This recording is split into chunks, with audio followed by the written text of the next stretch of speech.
அக்கா, உங்களுக்கு 2025ல் எந்த கட்சியினுடைய செயல்பாடுகள் உங்களுக்கு மறக்க முடியாத ஒரு நினைவுகளாக இருக்குன்னு நினைக்கிறீங்க? யாரும் அந்த அளவுக்கு செஞ்ச மாதிரி தெரியல. ஏன்னா நிறைய சின்ன சின்ன விஷயம் அவங்க கோரிக்கைங்க நிறைவேற்றினாலும் நிறைய பிரச்சனைகள் தான் இருக்கே தவிர, இன்னும் நிறைய பெண்களுக்கு நிறைய கோரிக்கை எடுத்துகிட்டு வரேன்னு சொன்னாங்க. ஆனால் நிறைய பிரச்சனை, இந்த நல திட்டம் சொன்னாங்க, மகளிருக்கு 1000 ரூபாய் அதுன்னு சொல்லி நிறைய பேருக்கு வரலை. அது யாருக்குமே எந்த பயனுமே இல்லை. 2026 வர கட்சியிலையாச்சும் நல்லபடியாக ஏதாச்சும் கிடைக்கணும்னு நினைக்கிறோம், பார்க்கலாம். நான் வந்து டிவிக்கு தான் சொல்லுவேன், ஆஸ் எ ஜே ஃபேன்.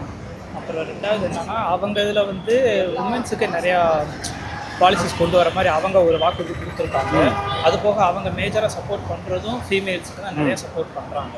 அது போக இப்போ நடக்கிறத எக்ஸாக்டாக சொல்கிறதும் அவங்க தான். ஸோ நான் சப்போர்ட் டிவிக்கு. நியூஸை போட்டால் எல்லா பில்டிங்கும் கீழே இடிஞ்சு விழுது, அது மட்டும்தான். ஸ்கூலு இது எல்லாத்துலேயுமே கீழே இடிஞ்சு விழுது, அதுதான் சொல்லியிருக்காங்க.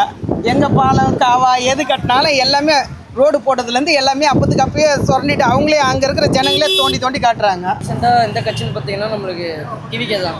எதனால் பிரதர்? டிவிக்கே அப்படின்னா இப்போ ஆல்ரெடி உள்ள எல்லா கட்சியும் பார்த்தீங்கன்னா எல்லாமே சொல்லிட்டாங்க.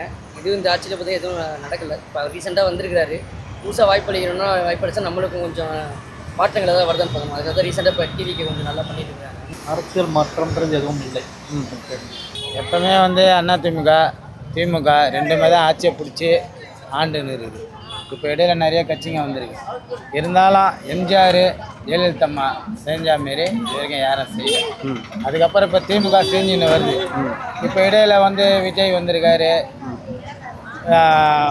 சீமா, இவங்க கட்சி எல்லாமே பிளவுபட்டு தான் வந்துன்னு இருக்கு. எடப்பாடியிலேருந்து அம்மா வர இருக்காங்க, சின்னம்மா சொல்கிறாங்க, அவங்களும் இருக்காங்க. எதுவும் செயல்பட்டு வர மாதிரி தெரியல. மறுபடியும் திமுக வந்தால் நல்லா தான் இருக்கும்.